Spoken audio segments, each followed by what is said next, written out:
Hey guys, welcome back to my channel. Today's video is going to be my April budget recap. If you're new here, make sure to check me out on Instagram and don't forget to subscribe so you never miss a video. It's currently May and that means it's baby month, so the baby could be coming anytime now. So I've got my raspberry leaf tea here and I thought it would be a good time to sit down and kind of recap on April since I really just went back through some numbers because there were a couple big things that have happened that changed, like the debt snowball. I just did a debt snowball update. What was it, last week, I think? And it's changed since then. So let's get into the video. I will apologize if you hear my dogs barking. When people go by, they bark all the time. And then my husband and my mom are downstairs working on the walls in the basement. So there might be a drill go here and there. I'll try to edit it out, but there might be a moment where you hear it and I'm so sorry about that. All right, this is my April budget. This is a Google Doc. You can convert this to like an Excel spreadsheet as well. This is what I use besides like my budget planner. This is available in my Etsy shop. It's linked down below if you are interested in just like getting a template for yourself so you don't have to go through doing all the formulas. But I just make a copy for every month. And then I have a yearly tracker where you can put in all your expenses every single month. And then at the end of the year, it'll tell you your totals in each category. And then I've got a debt tracker, which I need to update. And also a goals section for, excuse me, that's an old thing. For if you want to set some goals for the year on debt payoff or savings and stuff like that. But we'll go ahead and get straight into the budget.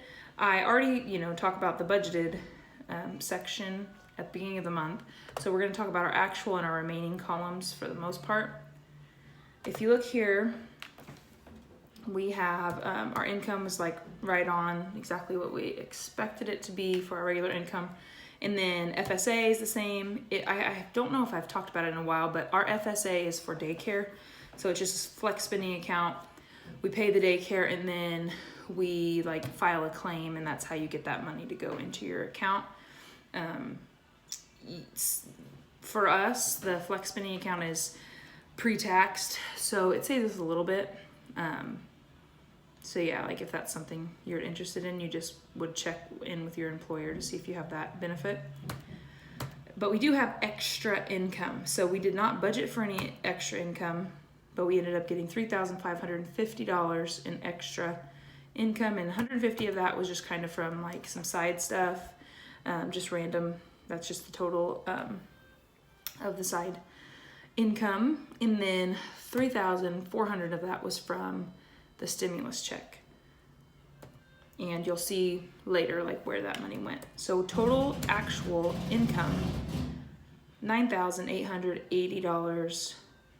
So that was $3,550 more than we budgeted for, which was cool. So moving on to the debt category, this is where some things went different than expected.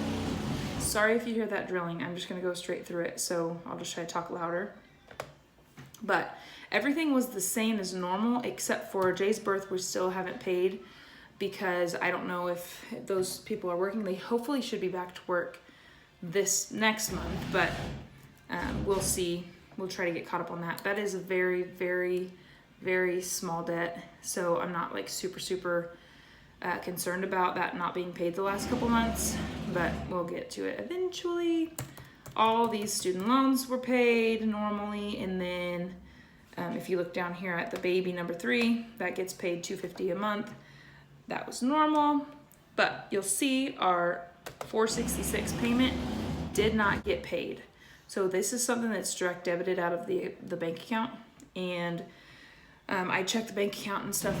Well, the bank account did not show that it had been taken out. So I was kind of concerned. I was like, Russell, you need to call about this, call about this, call about this. Finally, about 5 days after it was supposed to come out, still hadn't come out, or maybe 6 days, I don't know. He called and got it figured out. So basically, you can see here, I made a little note to the side.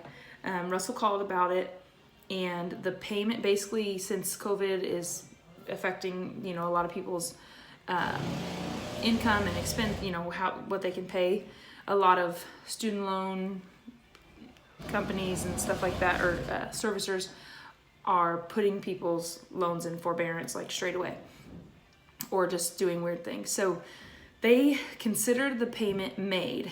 If you're new, this is something that was in default. So we were on this rehabilitation program, and this was our last month to get out of the program to go back out to a regular servicer, for the loan to go back out to a regular servicer.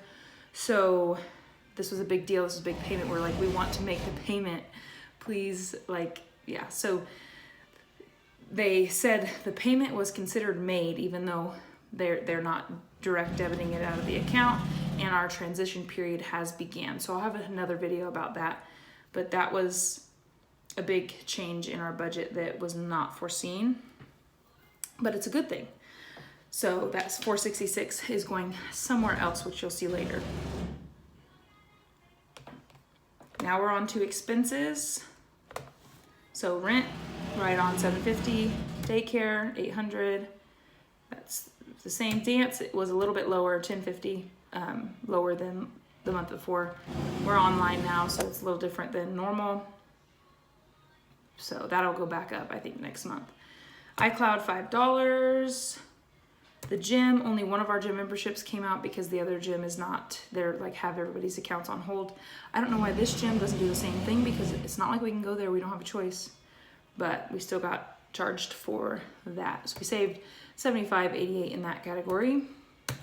My chart comes out, it's $52.60 for AT&T, $165 for our phones. That's 2 phone lines, unlimited everything. Netflix, $15.99. Water was a little bit higher, so it was about $8 higher. We have been home a lot more, and we're watering plants more, so I'm guessing that's probably why. Gas, I knew what that was going to be before it came out. It actually comes out of our account. You can see the note I have here. It comes out at the very end of the month previous sometimes. So there are times before I do the budget that I know how much it's actually going to be. Evergy was $67.06, which I'm glad. That was nice and low. It's usually around $80. Amazon, $13. Car insurance, $105. So all of that was pretty much what we thought it was going to be. Variable income is where we, it was all over the place. So we budgeted $850 for food and home, and we spent $1,104. So we went over $254. Now, 130 or 40 of that, we did get a TV. We're redoing the basement, or like halfway finishing the basement. And we got a TV. It's going to be like the kids' playroom. So there was a TV on sale that we ended up getting, which came out of that section of the budget. So that's part of it. So technically, I guess we only went over, well, I mean, we went over that money, but I mean, it's just been interesting to say the least when it comes to like groceries and home stuff, because we're home all the time. But, you know, I'm not happy about it, but it could have been worse, honestly. Gas, we spent $24. We budgeted $100. So I think we only put gas in my car. So we had $76 extra in that section, or that section of the budget. Dogs, we got dog food. It was $44.19. So we had about $6 extra. Miscellaneous, we went over here as well. And if I'm thinking, it's mostly, yeah, we went over $236. So there's a few of those things, I think, that were a couple baby things that I got on online orders. And then I got some sweatpants, like some really cozy sweatpants from Target. And then there were like 4 or 5 times that we ate out. Not proud of that, but we did. So we went quite a bit over there. Beauty, we can't go get our hair cut. We can't get our lashes done. You can't see them. They're so sad looking. Look at that. So we didn't spend any money there. I actually gave Russell a haircut, so he wasn't super impressed with it, but it looks way better than it did. He looked like he was super, super homeless. Fund budget, we were right on. 5 cents was what we had left over. And unbudgeted, we budgeted 50 in that category. My unbudgeted category is kind of like whatever changes from month to month. I used to do a sinking fund for like birthdays and things like that, but now I just do an unbudgeted category. So I just budget it in and use that money for like birthdays or events that are going on that month if I don't have like a savings account for them, like Christmas and that sort of thing, or medical. I have savings accounts for those things. But I budgeted 50 and we spent 86.04.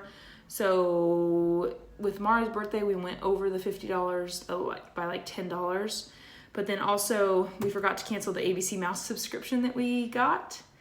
And we ended up wanting to keep it because it's been really good for both the kids. They can both use it. And it's like $9.95 a month. So that is something we budgeted now for this next month, but it was unexpected because I forgot to cancel it. So we went over 36.04, and then there might have been something else in there, but I don't remember what it was. Or maybe it was another thing for Mara's birthday. And then down here, savings. These are savings accounts. So instead of sinking funds, like I used to do sinking funds, I do savings accounts. So I set a goal for the savings account, and then I contribute to it until it's up to that goal amount. So some of these that say 0, that means the savings account is to the goal amount that I want it to be at. The other ones that I'm still contributing to are not there yet. So, if I can say so anymore, holy cow. With that, also, if I have to take out of an account, I replenish it the next month, so it's right back up to the amount that it should be at.